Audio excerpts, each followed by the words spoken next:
Hello दोस्तों, स्वागत है बक्सर एजुकेशन यूट्यूब चैनल में।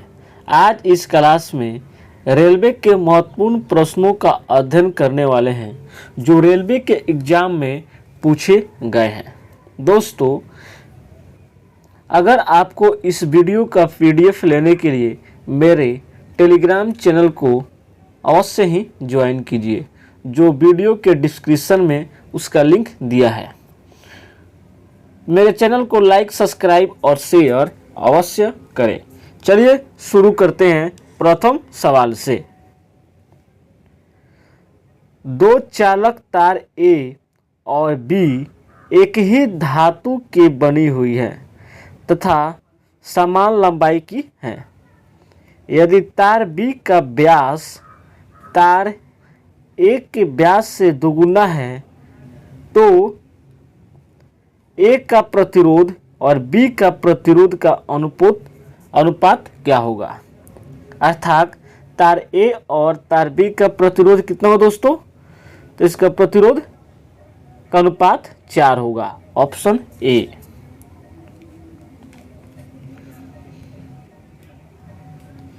अगला प्रश्न,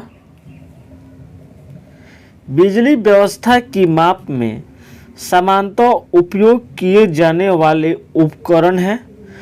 तो इसमें समानतः उपयोग किए जाने वाले उपकरण कौन है दोस्तों, यह चुंबकीय प्रेरण है। Option A। अगला प्रश्न, AC धारा डैश द्वारा मापी जाती है, तो यह प्रेरण अमीटर के द्वारा मापी जाती है। Option A। अगला प्रश्न, यदि आपको एक धारा की शक्ति को मापना है तो आप किस उपकरण की सहायता लेंगे। तो इसमें हम अमीटर की सहायता लेंगे। Option C।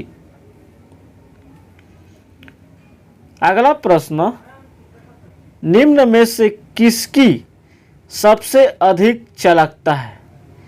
तो सबसे अधिक चालकता चांदी की है। अगला प्रश्न, 1 मीटर लंबी और 1 सेंटीमीटर त्रिज्या धातु के तार का प्रतिरोध 1.6 गुना 10 के पावर -4 ओम है, तो धातु की प्रतिरोधता कितनी है। इसकी प्रतिरोधता 5 गुना 10 के पावर -8 ओम मीटर है। Option A। अगला प्रश्न, निम्न में से किसकी सबसे अधिक प्रतिरोधता है। तो सबसे अधिक प्रतिरोधता हवा की है। अगला प्रश्न, जब कोई पदार्थ अतिचालक हो जाता है तब उसकी प्रतिरोधता हो जाती है, तो उसकी प्रतिरोधता 0 हो जाती है।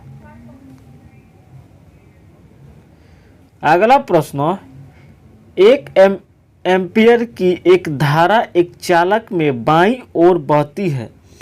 चालक की किसी भी अनुप्रस्थ काट से प्रवाहित होने वाले इलेक्ट्रॉनों की संख्या और उनकी दिशा लगभग कितनी होती है। तो उनकी दिशा 6 गुना 10 के पावर 18 बाईं ओर होती है। Option B। अगला प्रश्न, एक अमीटर में शंट का कार्य है। तो शंट का कार्य दोस्तों विद्युत धारा को बाईपास करना है। Option A।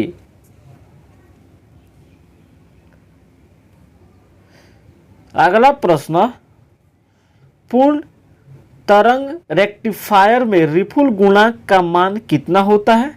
तो रिपुल गुणांक का मान 0.482 होता है। Option B।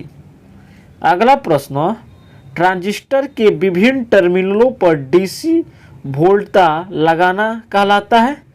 तो DC वोल्टता लगाना क्या कहलाता है दोस्तों, यह बायसित करना कहलाता है। Option B।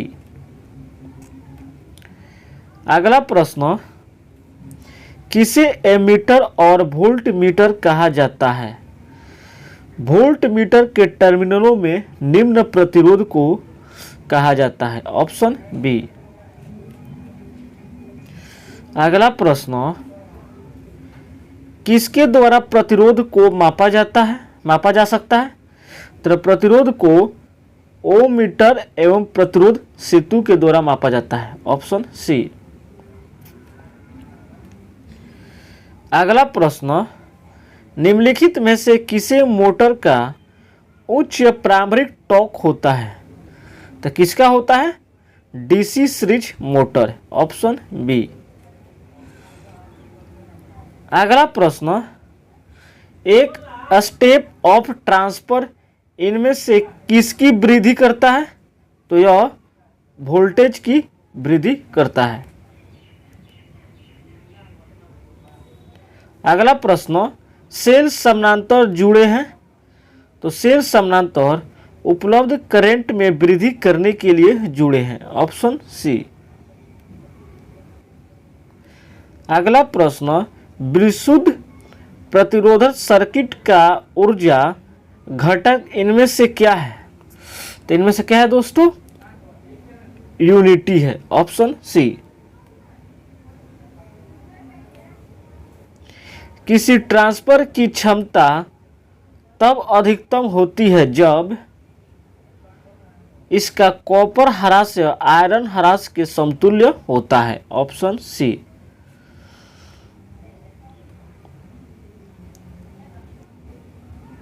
अगला प्रश्न,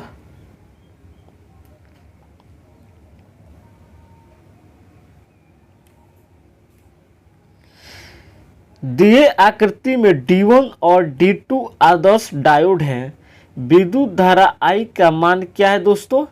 तो विद्युत धारा I का मान कितना हो दोस्तों? इसका मान 0 एम्पियर होगा। Option C. अगला प्रश्न, मात्रा विद्युत प्रभावन बल बीमीय सूत्र में इनमें से किसके समतुल्य है? तो यह जूल प्रति कूलम के समतुल्य है। अगला प्रश्न, एक डीसी मशीन में आयरन ह्रास निम्नलिखित में से किसकी विविधताओं पर निर्भर है? तो यह लोड पर निर्भर है। अगला प्रश्न, निम्नलिखित में से किस विद्युत संयंत्र की दक्षता अधिकतम होती है? तो विद्युत संयंत्र की दक्षता परमाणु की अधिकतम होती है। अगला प्रश्न, भारत में विद्युत शक्ति इनमें से किसके द्वारा संचारित की जाती है? 3 फेज 3 वायर एसी प्रणाली के द्वारा संचारित की जाती है। Option C. एक एसी सर्किट में वोल्ट और करंट का गुणनफल इनमें से किस नाम से जाना जाता है? तो यह प्रत्यक्ष शक्ति के नाम से जाना जाता है। अगला प्रश्न, एक अर्धचालक में विद्युत प्रवाह का कारण है। तो विद्युत प्रवाह का कारण क्या है दोस्तों? ड्रिफ्ट धारा और डिफ्यूजन धारा। केवल ए और 3। Option C. अगला प्रश्न, डायरेक्ट करंट के माप के लिए हम डायस का प्रयोग कर सकते हैं। तब किसका प्रयोग करते हैं दोस्तों? एक पीएमएमसी अमीटर का। Option C. अगला प्रश्न, किलोवाट घंटा मीटर को एक डायस उपकरण के रूप में वर्गीकृत किया जा सकता है।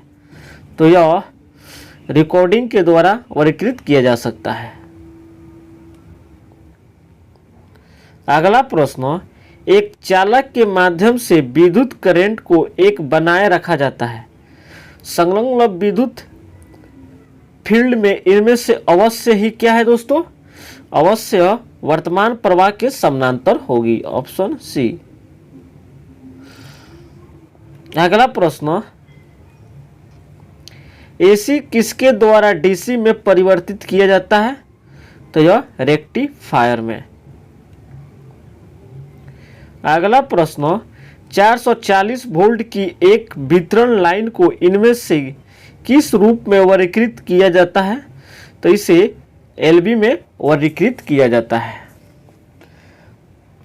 अगला प्रश्न, घर में की जाने वाली वायरिंग में हरा वायर किसको दर्शाता है? तो यह अर्थिंग वायर को दर्शाता है। अगला प्रश्न, 4 वायर वाले विद्युत सर्किट में काला चालक किस लिए उपयोग किया जाता है? तो यह न्यूट्रल के लिए उपयोग किया जाता है। अगला प्रश्न, एक चालक के अनुभाग में 1 मिनट 20 सेकेंड में 5 × 10⁻16 इलेक्ट्रॉन पार चले जाते हैं। करंट प्रवाह निम्नलिखित में से कितना है? तो करंट प्रवाह 0.1 एम्पियर है, ऑप्शन बी। अगला प्रश्न, किसी दबाव या इलेक्ट्रोमोटिव बल के मापन की इकाई क्या है? तो इसकी मापन इकाई वोल्ट है। अगला प्रश्न, सर्किट के निम्नलिखित विन्यासों में से किसमें अपने प्रत्येक घटक में वोल्टेज घटाव की मात्रा सर्वत्र समान होती है? तो किसकी होती है? समानांतर होती है। अगला प्रश्न, एक 33 ओम आधा वाट प्रतिरोधक और एक 330 ओम आधा वाट प्रतिरोधक 12 वोल्ट के स्रोत पर जोड़े गए हैं। इनमें से कौन आवश्यकता से अधिक गर्म होगा? तो यह कोई भी प्रतिरोधक नहीं, ऑप्शन डी। अगला प्रश्न, 0.025 वाट में डायस है, तो यह क्या है? 25 मिलीवाट है, ऑप्शन डी। अगला प्रश्न, एक साइन वेव का पीक विभव क्या है जो है 220 VAC RMS मापता है? तो क्या है दोस्तों? यह 311 वोल्ट है। अगला प्रश्न, एक सर्किट में एक प्रतिरोध के साथ श्रेणी क्रम में लगे हुए एक कैपेसिटर में विद्युत धारा और वोल्टेज के बीच का संबंध क्या है? तो इसके बीच का संबंध I और वोल्ट प्रतिरोधक के अंतर्गत फेंस में है, ऑप्शन डी। अगला प्रश्न, प्रतिरोधकों को डायस की मदद से मापा जा सकता है? तो यह ओम मीटर और हिस्टोन ब्रिज के द्वारा मापा जाता है, ऑप्शन डी। अगला प्रश्न, इंडक्शन प्रकार के एकल फेज ऊर्जा मीटर डायस में विद्युत ऊर्जा की माप होती है?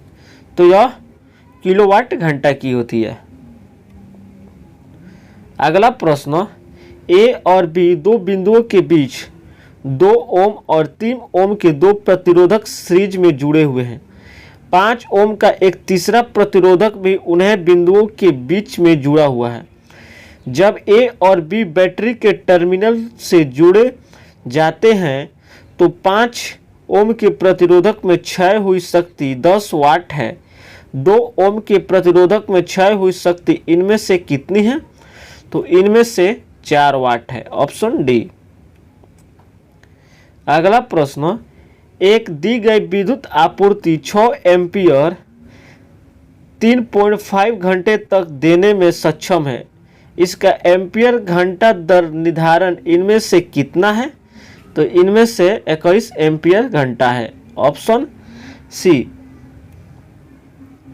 अगला प्रश्न, यदि आपने विद्युत के 400 वाट का प्रयोग 30 घंटे तक किया है तो आपने निम्नलिखित में से किसकी विद्युत आवेश उपयोग किया है? तो यह 12 किलोवाट घंटा, ऑप्शन डी।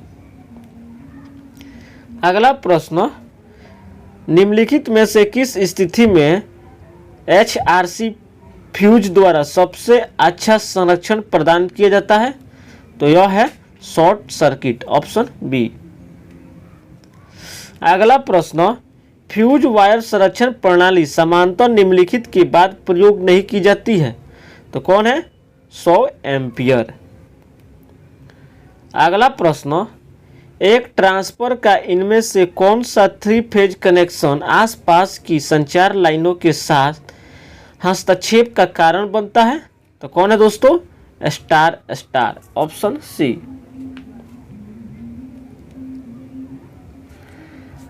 अगला प्रश्न, विभव उत्पादन बढ़ाने के लिए कई सेल्स जुड़े हुए हैं, तो कौन है? श्रेणी क्रम में जुड़े हुए हैं। अगला प्रश्न, 1/4 एम्पियर विद्युत धारा को इस रूप में लिखा जाता है कि 250 मिली एम्पियर, ऑप्शन डी। अगला प्रश्न, वोल्ट और एम्पियर मापने के लिए कनेक्शन को कैसा बनाया जा सकता है? तो कनेक्शन को वोल्ट मीटर समानांतर में और एमीटर को श्रेणी क्रम में, ऑप्शन बी।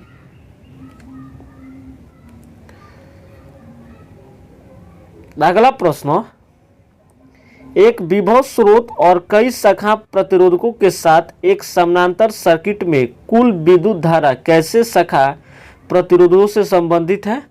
तो यह प्रत्येक प्रतिरोधक के माध्यम से शाखाओं में धारा के योग के बराबर होती है, ऑप्शन ए। अगला प्रश्न, एक वोल्टामीटर में मल्टी स्प्लायर और मल्टी क्वायल डायस होते हैं, तो यह क्या होते हैं? श्रृंखला में होते हैं, ऑप्शन ए। अगला प्रश्न, एनएस और एनपी घुमावों की संख्या दर्शाते हैं, ईएस और ईपी ईएमएफ दर्शाते हैं तथा आईएस और आईपी क्रमशः एक आदर्श ट्रांसफर की द्वितीय कुंडली और प्राथमिक कुंडली की धारा दर्शाते हैं। इन परिमाणों के मध्य पूर्णतया उचित संबंध है, तो उचित संबंध है क्या है दोस्तों? ऑप्शन सी है। अगला प्रश्न, 3 फेज सेल टाइप ट्रांसफर में प्रयुक्त वायरिंग डायस टाइप की होती है, तो इसमें सैंडविच टाइप की होती है, ऑप्शन सी। अगला प्रश्न, ट्रांसफर कोर लेमिनेशन एक दूसरे के प्रति इनमें से किसके द्वारा विद्युत रोधी बनाए जाते हैं? तो यह वानिश की पतली कोडिंग के द्वारा, ऑप्शन बी।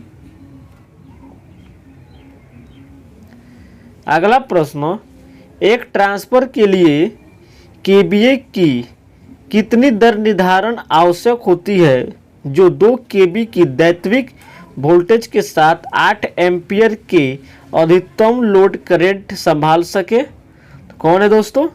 यह है 16 केवीए, ऑप्शन सी। अगला प्रश्न, यदि किसी ट्रांसफर का टर्न्स अनुपात 20 है और प्रारंभिक एसी वोल्टेज 12 भी है, तो द्वितीय का वोल्टेज क्या होगा? तो द्वितीय का वोल्टेज 240 वोल्ट होगा।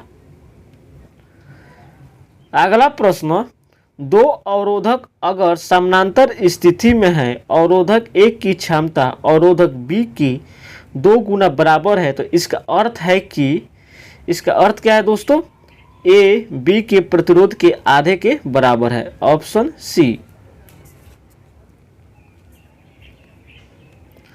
अगला प्रश्न, यदि एक ट्रांसफर के द्वितीय पक्ष में कोई लोड नहीं लगाया गया है, तो प्राइमरी वाइंडिंग में विद्युत धारा को क्या कहते हैं? इसे मैग्नेटाइजिंग करंट कहते हैं, ऑप्शन ए।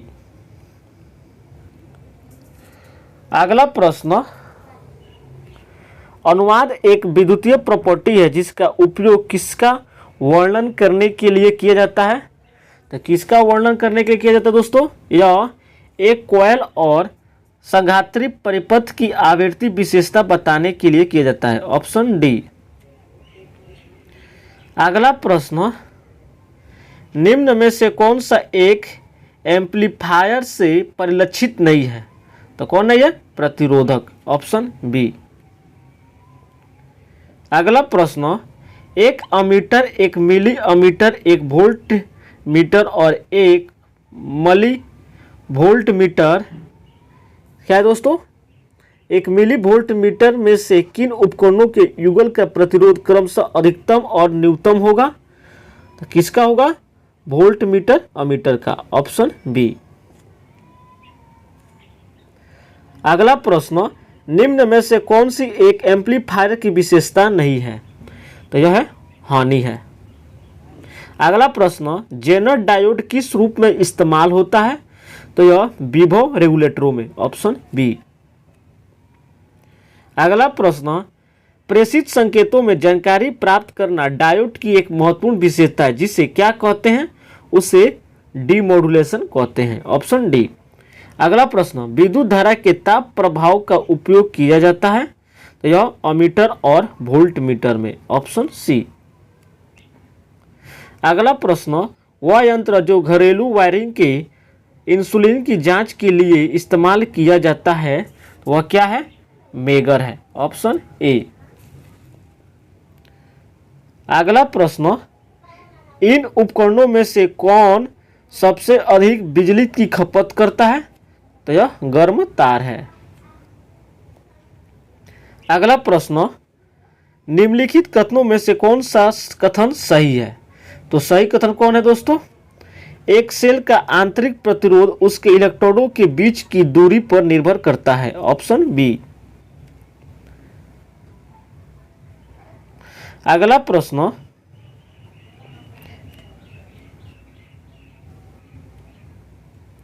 डायरेक्ट करंट और अल्टरनेटिंग करंट के बीच इनमें से कौन सी तुलना सही नहीं है? तो कौन सी तुलना सही नहीं है दोस्तों? तो यह है, समय के साथ डीसी के परिमाण में लगातार परिवर्तन होता है और एसी के परिमाण स्थिर रह सकता है और नहीं भी रह सकता है, ऑप्शन सी बी। यह तुलना सही नहीं है।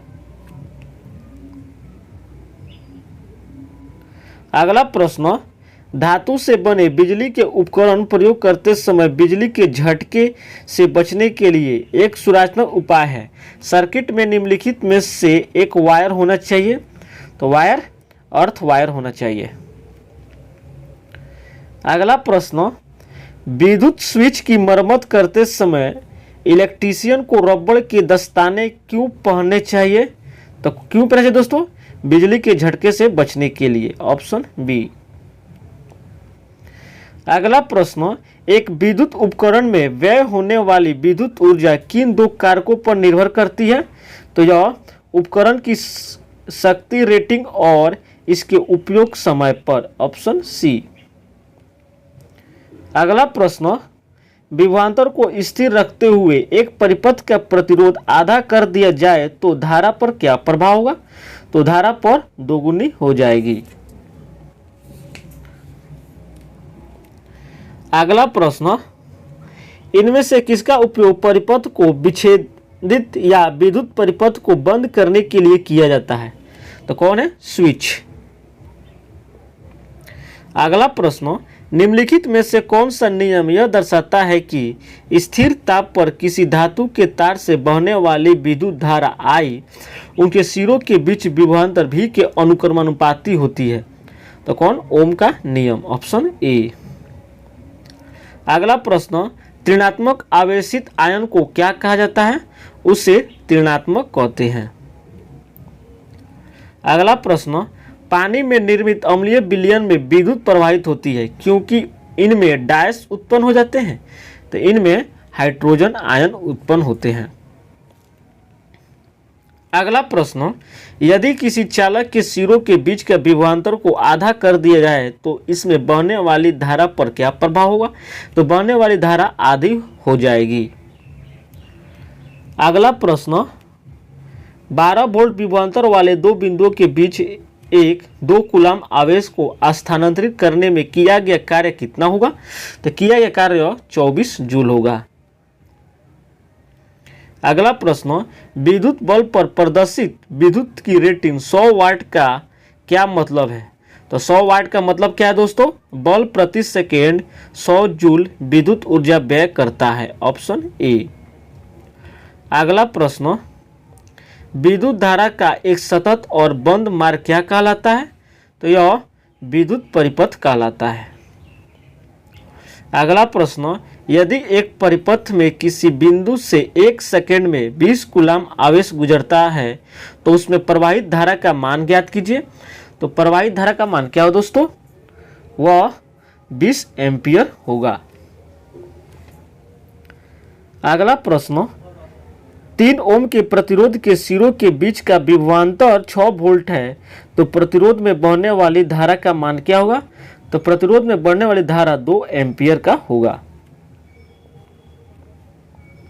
वोल्ट मीटर का उपयोग निम्नलिखित में से किसका मापन करने के लिए किया जाता है। तो यह है विद्युत धारा का, ऑप्शन बी। अगला प्रश्न, निम्नलिखित में से कौन सा किसी परिपथ में विद्युत शक्ति को निरूपित नहीं करता है। तो कौन है, I/R², ऑप्शन बी। अगला प्रश्न, प्रति इकाई समय में किए गए कार्य को क्या कहा जाता है। किए गए कार्य को शक्ति कहते हैं। अगला प्रश्न, श्रेणी क्रम में जुड़े हुए 2 वोल्ट के 3 सेल का उपयोग एक परिपथ में बैटरी के रूप में किया जाता है। बैटरी के टर्मिनलों के बीच विभवांतर ज्ञात कीजिए। तो इसका विभवांतर क्या हो दोस्तों, 6 वोल्ट होगा। अगला प्रश्न, प्रतिरोध बराबर वोल्टेज बटा क्या है दोस्तों। तो यह है धारा के, ऑप्शन बी। अगला प्रश्न, किसी चालक का प्रतिरोधकता डायस के व्युत्क्रमानुपाती होता है। तो यह किसके व्युत्क्रमानुपाती है दोस्तों, यह अनुप्रस्थ काट के क्षेत्रफल के होता है, ऑप्शन ए। अगला प्रश्न, यदि किसी परिपथ में कई सारे बल्ब श्रेणी क्रम में जुड़े हुए हों और कोई एक बल्ब बंद हो जाए तो अन्य बल्बों पर क्या प्रभाव होगा। तो अन्य बल्बों पर अन्य सभी बल्ब जलना बंद कर देंगे, ऑप्शन बी। अगला प्रश्न, एक विद्युत हीटर पर 2 किलोवाट रेटिंग की गई है। विद्युत ऊर्जा का मूल्य 4 प्रति किलोवाट है। हीटर का 3 घंटे उपयोग करने पर व्यय विद्युत ऊर्जा का मूल्य कितना होगा। तो व्यय की गई ऊर्जा का मूल्य 24 रुपये होगा। अगला प्रश्न, यदि 22 सेल्सियस पर हवा में ध्वनि की चाल 344 मीटर प्रति सेकंड है और प्रतिध्वनि की अलग सुन पाने के लिए ध्वनि और प्रतिध्वनि के बीच का न्यूनतम समय अंतराल 0.1 सेकंड है तो वह दूरी ज्ञात कीजिए जो ध्वनि को स्रोत से परावर्तित सतह तक जाने और फिर कान तक वापस आने के लिए तय करनी होगी। तो यह कितनी होगी, 34.4 मीटर होगी, ऑप्शन डी। अगला प्रश्न, निम्नलिखित में से किस पदार्थ में अत्यधिक उच्च प्रतिरोध होता है। तो वह है विद्युत रोधी, ऑप्शन बी। अगला प्रश्न, एक इकाई धनात्मक आवेश को अनंत से एक बिंदु तक स्थानांतरित करने में किया गया कार्य उस बिंदु पर डायस के बराबर होता है। तो उस बिंदु के विद्युत विभव के बराबर होता है। अगला प्रश्न, निम्नलिखित में से कौन सा सूत्र धारा विभवांतर और प्रतिरोधक के बीच के संबंध को दर्शाता है। R = V/I। अगला प्रश्न, यदि किसी तार की लंबाई और अधिक तार के जोड़ने से दुगुनी हो जाती है तो उसके प्रतिरोध पर क्या प्रभाव होगा। तो उसके प्रतिरोध पर दोगुना हो जाएगा, ऑप्शन बी। अगला प्रश्न, श्रेणी क्रम में जुड़े प्रतिरोधों का समतुल्य प्रतिरोध अलग अलग प्रतिरोधकों का डायस होता है। तो यह योगफल होता है। अगला प्रश्न, विद्युत संचरण के लिए बनने वाले तार के लिए विशेष रूप से उपयोग किए जाने वाले 2 पदार्थ कौन है। तो 2 पदार्थ तांबा और एल्युमिनियम है, ऑप्शन ए।